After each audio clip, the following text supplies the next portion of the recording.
Hi everyone, इस रक्षिता Singh. I am a second professional paper student. यार कल मेरा फार्मा का वाइवा है, तो अभी पढ़ाई करके थक गई थी, तो बीच में मुझे कल एग्ज़ाम है, तो अपना नीट का एग्ज़ाम डे वहाँ पर याद आ गया। तो मैंने सोचा कि ठीक है, इमोशनल दिन होता है, वो काफ़ी इंपॉर्टेंट दिन होता है, काफ़ी मोटिवेशन आपको उससे मिलेगी। तो मैंने सोचा कि ठीक है, आपके साथ एक एक्सपीरियंस शेयर कर दिया जाए। यार मेरा जो एग्ज़ाम था नीट का, वो 2019 के अंदर हुआ था। एंड उस टाइम पर मैं कोटा में थी, मेरा जो सेंटर था वो कोटा में आया था। एंड राजस्थान है, राजस्थान में एग्ज़ाम 2 बजे से लेकर 5 बजे तक हो रहा है। तो आप ये सोचो, गर्मी मतलब अच्छी खासी पड़ रही है। तो मैं अपनी मम्मा के साथ वहाँ पे थी। हम लोग गए वहाँ पे 12:30 के आसपास तक मैं पहुँच चुकी थी। 2 बजे एग्ज़ाम था और लास्ट एंट्री आई गेस 1:30 तक होती है। तो तब तक मैं लास्ट तक पढ़ रही थी। कुछ लोग बोलते हैं ना कि 2 घंटे पहले बंद कर देना चाहिए, कुछ नहीं पढ़ना चाहिए। एक बार तुम लोग ना इमेजिन करके देखना, एक वो सिचुएशन, एग्ज़ाम हॉल है सामने, बहुत सारे बच्चे पहुँच चुके हैं, इतने सारे पेरेंट्स, इतने सारे बच्चे। तो मैंने सोचा कि ठीक है, सबसे लास्ट में जाऊँगी, ताकि मतलब वहाँ पे जाके कोई मुझसे कुछ बात ना कर ले, कोई टॉपिक का डिस्कशन कर ले, तो कहीं मुझे टेंशन ना हो जाए। अराउंड 1:15 तक मैंने एंट्री लिया, जाके एग्ज़ाम हॉल में बैठ गई। वो सीट वहाँ पे लगी हुई थी, सारी की सारी पूरी क्लास ऐसे खाली थी। वही जो रूम था वही डिसाइड करने वाला था कि अगले 3 घंटे के बाद क्या मैं अपने नाम के सामने डॉक्टर लगवा के जाऊँगी, या फिर मेरी जो नॉर्मल थी वो नॉर्मल लाइफ वैसे ही चलेगी। सिर्फ वही 3 घंटे तो जो डिसाइड करने वाले थे कि मेरी आगे बचे हुए लाइफ क्या होने वाली है। सो अब उस एग्ज़ाम हॉल में मैं जाके बैठ गई। एंड एक चीज़ के लिए मैं पहले ही प्रिपेयर होके आई थी कि what ever can go wrong will go wrong. अगर मैं सोच रही हूँ कि वहाँ पे टीचर जो है वो बात नहीं करेगा जब मैं एग्ज़ाम दे रही हूँगी, ऐसा नहीं होने वाला, टीचर बात करेगा। अगर मैं सोच रही हूँ कि मेरा बेंच वहाँ पर नहीं हिल रहा होगा, बेंच हिलेगा। मुझे फ़ैन डिस्टर्ब कर रहा होगा, फ़ैन डिस्टर्ब करेगा फॉर श्योर। मतलब मैं हर चीज़ के लिए वहाँ पे कहीं ना कहीं प्रिपेयर्ड थी। क्योंकि मैंने जब फर्स्ट अटेम्प्ट में अपना एग्ज़ाम दिया था, तो मेरे साथ काफ़ी सारी चीज़ें हुई थी, काफ़ी सारी दिक्कतें हुई थी, जिसकी वजह से मैं कहीं ना कहीं प्रॉपरली स्टेबल होकर एग्ज़ाम को नहीं दे पाई थी।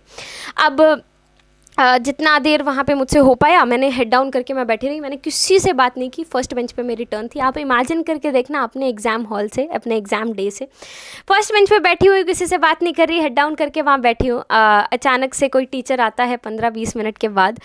वो बस बोलते हैं कि ठीक है, अब फटाफट से जिसको पानी वानी पी के आना है पानी वानी पिया, और फिर एग्ज़ाम पेपर तुमको डिस्ट्रीब्यूट करना स्टार्ट करेंगे। तो अब 3 घंटे मुझे कहीं ना कहीं दिमाग में ये था कि वॉशरूम जाने के लिए तो 3 घंटे उठना ही नहीं है। तो मैं बिल्कुल लास्ट में वॉशरूम जाके आई और थोड़ा सा पानी, ज़रा सा पानी पी के आई, ताकि मतलब बीच में मुझे जाना ना पड़ जाए। तो आकर बैठ गई, अपना आइज़ क्लोज था, फिर थोड़ा सा मेडिटेट किया एंड सोचा कि ठीक है, यही 3 घंटे अब डिसाइड करने वाले हैं। अब वो पेपर मेरे हाथ में आता है। यार मेरे फर्स्ट अटेम्प्ट में क्या हुआ था कि मैंने सारे क्वेश्चंस देख लिए थे, तो और पहले ही जज करना स्टार्ट कर दिया कि कितना मुझे पेपर आता है, कितना नहीं आता है। अब की बार मैंने सोचा था कि ठीक है, अब की बार मैं पेपर नहीं देखने वाली, जब स्टार्ट करना होगा सीधा स्टार्ट ही करूँगी, ताकि मुझे टेंशन ना होने लग जाए कि ओ मुझे वो क्वेश्चन, कोई क्वेश्चन मुझे ऐसा दिख गया ना कि ये नहीं आता, फिर तो मेरी हालत ख़राब हो जाएगी। अब जब सर ने बोला कि अब स्टार्ट करना है, ठीक है, तो मैंने अपना जो OMR था वो साइड में रखा। सबसे पहले मैंने बायो से स्टार्ट किया। जैसे ही मैंने फर्स्ट क्वेश्चन देखा, मुझे फर्स्ट क्वेश्चन नहीं आता था, जेनेटिक्स से रिलेटेड क्वेश्चन था, और वो क्वेश्चन आउट ऑफ NCERT था। 2019 में आप उठा के दे सकते हो, आई गेस मैपिंग वाला क्वेश्चन समथिंग ऐसा कुछ था, आई डोंट रिमेंबर एग्जैक्टली, और मुझे नहीं आता। अब जैसे ही देखा क्वेश्चन, तो आई वाज लाइक, रक्षिता गया तेरा 1 साल फिर से। I was literally shaking, shivering, मतलब मुझे समझ में नहीं आ रहा था कि क्या करूं क्या ना करूं। अब जैसे तैसे करके ठीक है, मैंने खुद को संभाला। मेरी मम्मा की एक लाइन मुझे याद रहती है, और वही मुझे एग्ज़ाम हॉल में पूरा का पूरा बचा ले गई। मेरी मम्मा ने बोला था, बेटा याद रखना, अगर तुझे नहीं आता तो किसी को नहीं आता। अगर तुझे नहीं आता तो टेंशन मत लेना, कट ऑफ कम चली जाएगी, तू करके आना। अगर एक क्वेश्चन नहीं आ रहा तो पैनिक मत करना। तो मैंने सोचा कि ठीक है, वापस से स्ट्रेंथ गैदर करती हूँ, वापस से हिम्मत उठाती हूँ और वापस से कोशिश करती हूँ। मैंने पूरा का पूरा पेपर वापस बायो का लास्ट क्वेश्चन से, 90th क्वेश्चन से स्टार्ट किया। अब मेरे क्वेश्चन जो थे वो होने स्टार्ट हो गए। 90th क्वेश्चन मॉर्फो से रिलेटेड था। मॉर्फो मेरी काफ़ी वीक थी। बाई चांस, मैं आपको बोल रही हूँ ना, मैं एग्जाम हॉल से पहले भी पढ़ाई कर रही थी। बाई चांस मैंने मॉर्फो का वहीं पे वो क्वेश्चन पढ़ा था एंड वही क्वेश्चन आ गया। अब मुझे ऐसे हुआ कि भाई ये क्वेश्चन तो अभी जस्ट पढ़ा था, अब ना पढ़ के आती तो ये नहीं होता। अब उसके बेसिस पे मेरा वो क्वेश्चन वहाँ पर हो गया। सो अब मेरे धीरे धीरे क्वेश्चन जो हैं वो बायो के होने लगे। पूरा का पूरा बायो मैंने फटाफट से कंप्लीट करा। फिर उसके बाद मैंने केमिस्ट्री उठाई, केमिस्ट्री मैंने किया, तो केमिस्ट्री भी मुझे काफ़ी अच्छे से आती थी और मेरी फिजिक्स काफ़ी ज़्यादा स्ट्रांग थी। तो अब बायो और केमिस्ट्री अच्छे से करके मेरे अंदर ना थोड़ा सा ओवर कॉन्फिडेंस आ गया कि मुझे तो पेपर आता है। तो फिज़िक्स जो है वो मैंने फटाफट से निपटा दी, लेकिन वो मुझे लास्ट में धोखा दे गई फिज़िक्स। मेरे बहुत ज़्यादा नेगेटिव चले गए, 10 क्वेश्चंस मेरे नेगेटिव चले गए फिज़िक्स के अंदर। सो जैसे तैसे करके मतलब ठीक है, अब वहाँ पे कर दिया, मतलब गलती तो कर दिया, अब क्या कर सकते हैं। अब फिज़िक्स का भी मेरा पेपर पूरा हो गया 2 घंटे के अंदर। पहले मैंने सारे के सारे पेपर में वो क्वेश्चंस कर लिए जो क्वेश्चंस मुझे आते थे। 2 घंटे 20 मिनट के आसपास तक मेरी पूरी की पूरी ओएमआर भरी जा चुकी थी, जितने उस क्वेश्चन मुझे पेपर में आते थे 1 गो में। मैं हमेशा ऐसे ही मार्क करती थी, जो क्वेश्चन 100% श्योर है उस पर टिक कर लिया, जिस क्वेश्चन में हल्का सा डाउट है उस पर गोला मार लिया, उसको अभी ओएमआर में नहीं भरा। अब सारे के सारे क्वेश्चन जिनमें भी मुझे डाउट था उनको पीछे लिख लिया, एंड 1 बाय 1 करके बची हुई 40 मिनट मैंने उन क्वेश्चन को सॉल्व करना स्टार्ट किया। मीनवाइल मैंने अपनी मम्मा को बोला हुआ था कि मम्मा मेरा एग्ज़ाम जो है वो ना अप्रॉक्सीमेटली 2 घंटे के अंदर हो जाएगा, और 2 घंटे 20 मिनट के आसपास मतलब 4:20 पे मैं शायद ये कर रही होंगी। एंड एग्जैक्टली वही सिचुएशन मेरे साथ हो रही थी। तो मेरी मम्मा को वही बात याद थी कि 2 घंटे हो गए हैं, उसका पेपर अप्रॉक्सीमेटली हो चुका होगा, जितना आता था वो तो भगवान ने करा दिया, अब जो नहीं आता भगवान काश तो उसको करा देना। तो मेरी नानी जो थी वेट एक सेकेंड, जो मेरी नानी जो थी उनकी डेथ काफ़ी टाइम पहले हो गई थी।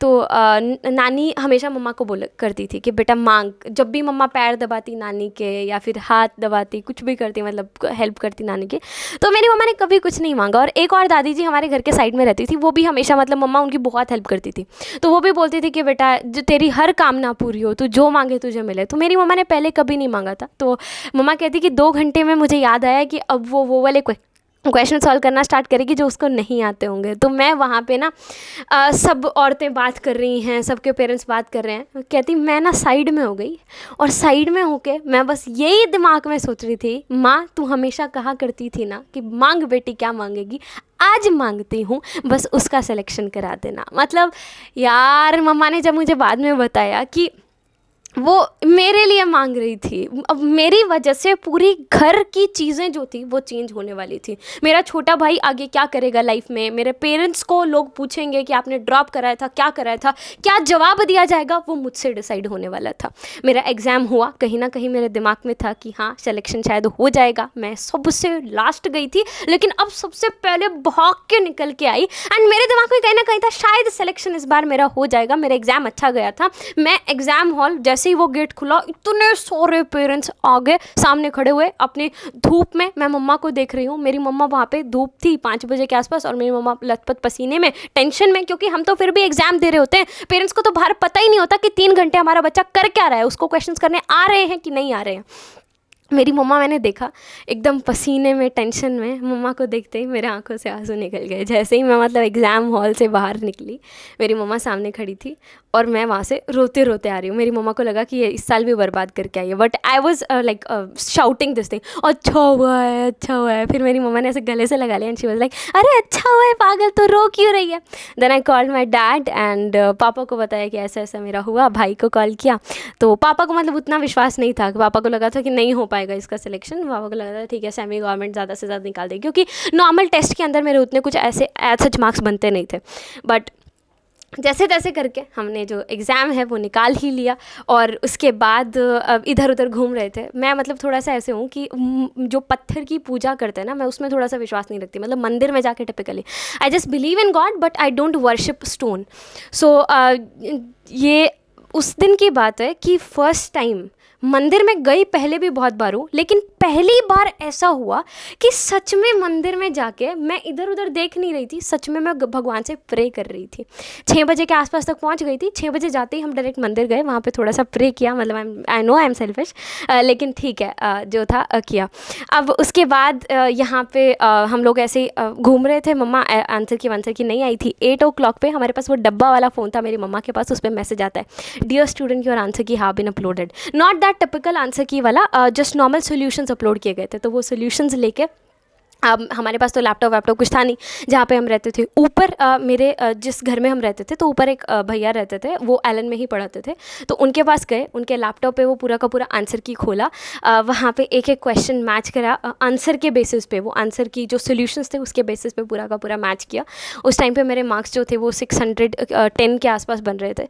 तो मैं और वो सर मैच कर रहे हैं, सामने मम्मा मेरी बैठी हुई है, और मेरी मम्मा का आंटी उनसे बात करने की कोशिश कर रही है, लेकिन मेरी मम्मा का ध्यान मेरी ही तरफ है। एंड जैसे ही मेरा एग्ज़ाम पूरा का पूरा हमने टैली किया, उसके बाद ही वॉज लाइक, आंटी जाओ जाके मिठाई ले आओ। दैट वॉज द डे, मतलब जिसने लिटरली मेरी लाइफ चेंज कर दिया। 6-10 बनने के बाद कहीं ना कहीं मेरे दिमाग में आ चुका था कि ठीक है, सिलेक्शन तो मेरा हो जाएगा। ट्रस्ट मी गाइस, रात को 3-4 बजे तक मेरी और मेरी मम्मा को पूरी रात नींद नहीं आई। हम बस बात कर रहे थे। वो आंटी ऐसे कहा करती थी ना, उन अंकल ने ऐसे कहा था ना कि आपकी बेटी को भी ठीक है घुमा लो, इसको भी कोटा, होना जाना कुछ है नहीं। वो आंटी ने ऐसे कहा था ना, उस अंकल ने ऐसे कहा था ना, आपके टीचर्स ऐसे कह रहे थे ना, मम्मा अब कोई कुछ नहीं कह पाएगा, मम्मा अब मेरा सिलेक्शन हो जाएगा। So that was the day. And उसने लिटरली, उन 3 घंटों ने लिटरली मेरी आगे बचे हुई पूरी की पूरी लाइफ को चेंज कर दिया। आज मेरे पास वो डिग्री है, इसीलिए आप लोग भी देख पा रहे हो, ठीक है। सो यार, अगर अभी भी मोटिवेशन नहीं मिल रहा है तो एक बार अपने उन 3 घंटों के बारे में सोच के देख लेना। पूरा काम करो यार, वो 3 घंटे, बस 3 घंटे के लिए प्रिपरेशन कर लो। सिर्फ 3-4 महीनों की बात है यार, उसके बाद पूरी की पूरी लाइफ तुम्हारी चेंज हो जाएगी, ठीक है। अपनी तरफ से जितना हो सकता है बेस्ट देने की कोशिश करो। नहीं भी सिलेक्शन होगा तो कम से कम ये तो रहेगा कि मैंने कोशिश तो करी थी, ठीक है। तो मंजिल मिले ना मिले ये अलग बात है, पर हम कोशिश भी ना करें ये तो गलत बात है। लेकिन अगर, मतलब ट्रस्ट मी, अगर कोशिश करोगे ना तो 110% सिलेक्शन होगा ही होगा। बस एक ही चीज़ याद रखा करो, आए हैं तो लेके जाएंगे, ठीक है। That's it. एंड मेरी तरफ से जितनी हेल्प करने की कोशिश मेरे से हो पाती है मैं करती हूँ। मेरे टेलीग्राम चैनल के ऊपर बहुत माइंड मैप्स वगैरह चीज़ें मैंने भेजी हुई हैं, तो नीचे डिस्क्रिप्शन में लिंक आपको दिया हुआ है। डिस्क्रिप्शन में उस लिंक पे जाके आप डायरेक्ट टेलीग्राम पे पहुँच सकते हो, right. Thank you so much everyone, bye bye, take care, keep on keep hustling.